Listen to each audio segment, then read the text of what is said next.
Hello, my name is Stephanie Figueroa from Liberty University, and I'm going to be talking about Social Relations Part 2, Psychology Class 512. Here's a quick overview of the readings for this week.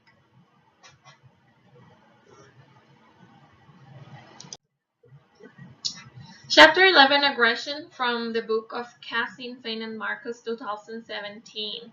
In general, it talks about aggression, and it's safe to start by saying that aggression is any behavior intended to harm another individual. Aggression can come in different forms. It can be physical, it can be words, or it can even be by not acting, such as attitudes like hostility. There is proactive aggression, which is when you aggress for personal gain, and reactive, which is the heat of the moment. You are aggressive maybe for revenge. We will see culture and aggression, and there are some factors that play a role, such as poverty, drugs, inequality of income. And there's a big difference between individualistic and collectivistic cultures. Individualistic cultures, they focus on the individual. They're more self-centered. So because of that, they have a higher tendency of aggression. And of course, bullying, we know it happens all around the world. Gender and aggression, in general, we can say that men are more violent than women. And also, when it comes to physical aggression, they are higher in tendency. Um, Women, on the other hand, they are most likely to do indirect and relational aggression. Indirect aggression is more of like lying, and relational, it's ending friendships, backbiting, gossiping. There are also individual differences that play a role in aggression, such as childhood exposure. It really predicts it. If you were exposed to violence and aggression in your childhood, you're most likely that you will carry it out in your adulthood. Also, different personality types and traits, such as the dark triad, and people that are low in agreeableness, such as cooperation and trusting, predicts it. But the fundamental thing to know is that the consistent predictor of aggression is self-control. We will see now the origins of aggression. It is safe to say that nature and nurture play an important role on aggression. From the evolution of psychology, we can say that males are competitive because of the manhood status, meaning that they have to protect it. They have this ego that they have to protect. Man-to-man aggression due to mating-related threat, and then also it is common that man-to-woman aggression happens due to sexual jealousy. Genes, hormones, and brain play a role too, and it is found that monoamine oxidase A gene is related to aggression, and it's hereditable. Testosterone levels, along with low cortisol levels, increase the likelihood of aggression.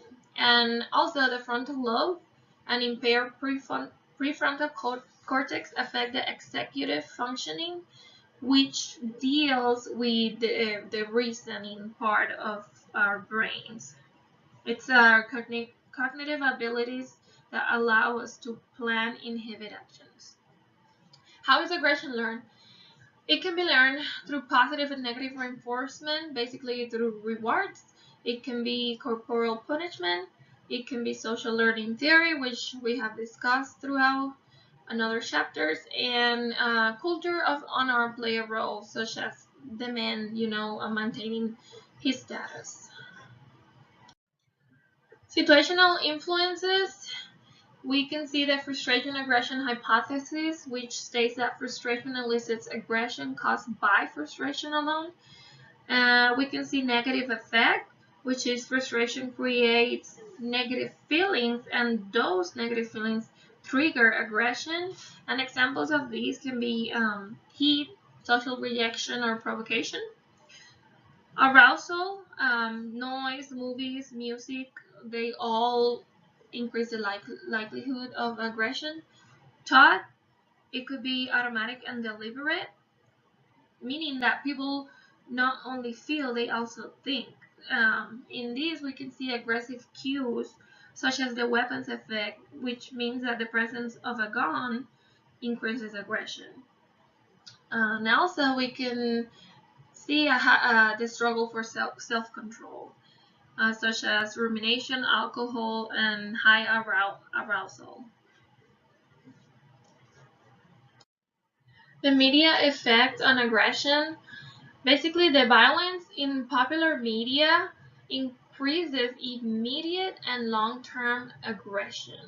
Also, indirect and relational aggression, that is on TV shows, tends to affect adolescents by making them helpless, kind of like have less altruism.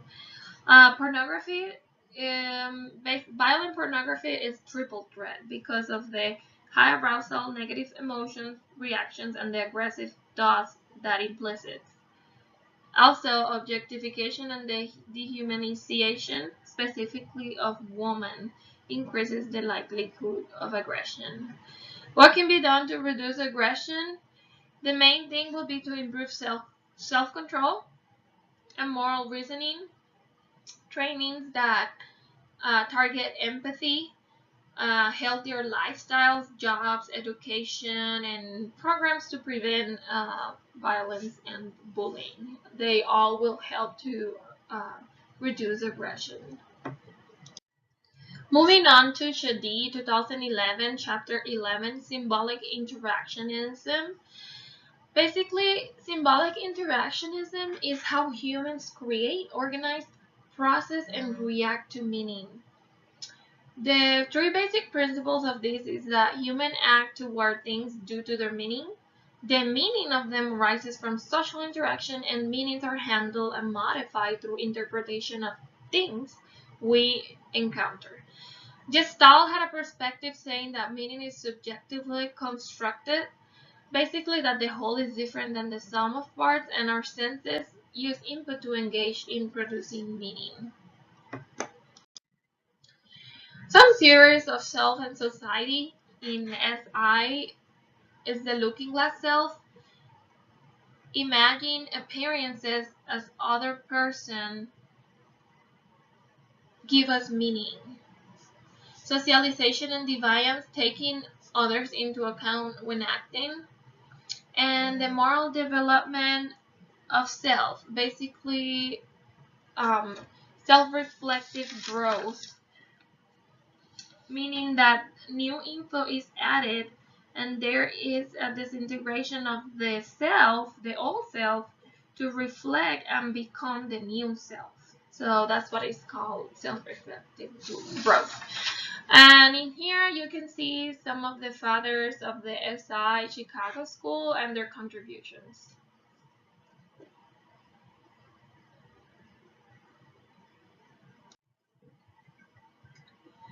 The continuation of Chatty 2011 talks about the cybernetics model of identity.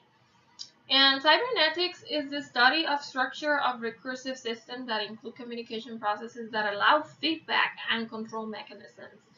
Two theories are very important in this, and it's the identity control theory, which states that distress is experienced when there is a discrepancy between perception of the perceived identity and the standard identity. And then the affect control theory is the one that you seek motivation for action in the wish for accurate perception. It uses pragmatism by creating events that appear likely. Overall, these two theories state that emotions provide feedback as the cue of appropriate identity in an event.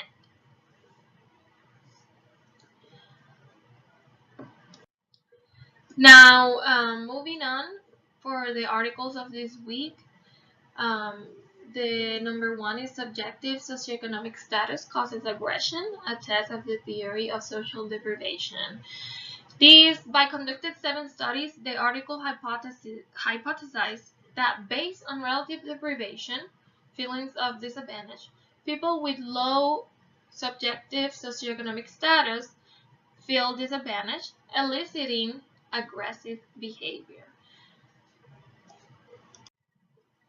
Overall, the results of the study was that, in fact, subjective low socioeconomic status increase the likelihood of being aggressive, but also increase the likelihood to be aggressive not towards the source of the behavior but to neutral targets as well, explaining how emotions play a key role in aggression. Also, subjective socioeconomic status, it was negative related to trade aggression.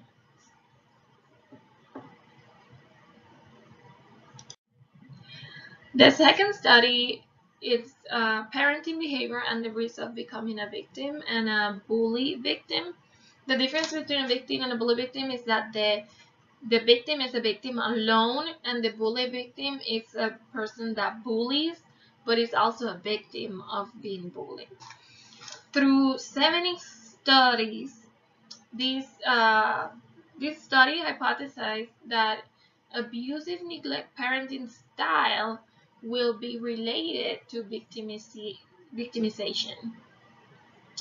However, the main purpose of the study was to assess parenting styles and parent-child relationship to victimization in childhood and adolescence, the type and threat association between parenting style and being bullied.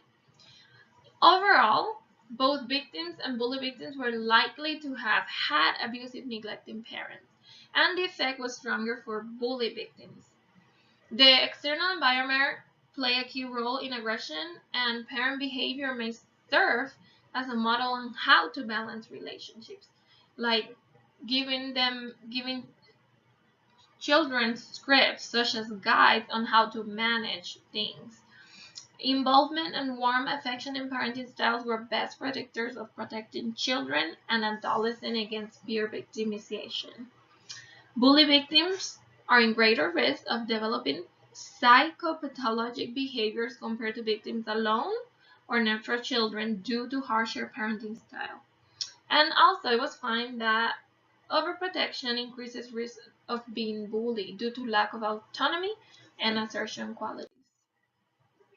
In conclusion, we can say that aggression will always be part of our society, but it is important to understand the level of acceptance across cultures and to focus on intervention programs within cultures. Although indirect relational aggression might be hard to distinguish, we have learned that it is more common in women. Understanding individual difference can help us intervene better. Controlling our emotions will lessen aggressive behaviors. Moreover, being aware of the impact the media can have is key in minimizing its effect.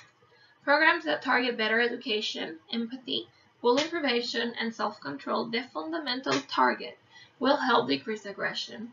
As Cassin, Fain, and Marcus 2017 states, aggression is caused by multiple factors, and only by multiple paths we can reduce it. My questions for you guys is, number one, do you believe Christians or religion people in general have more self-control than non-Christian individuals? Is it important, and why? Second, should there be some kind of law that prohibits extreme violence or pornography in the media? Why? This will be all for my presentation. I hope you all have a blessed week, and thank you for taking the time.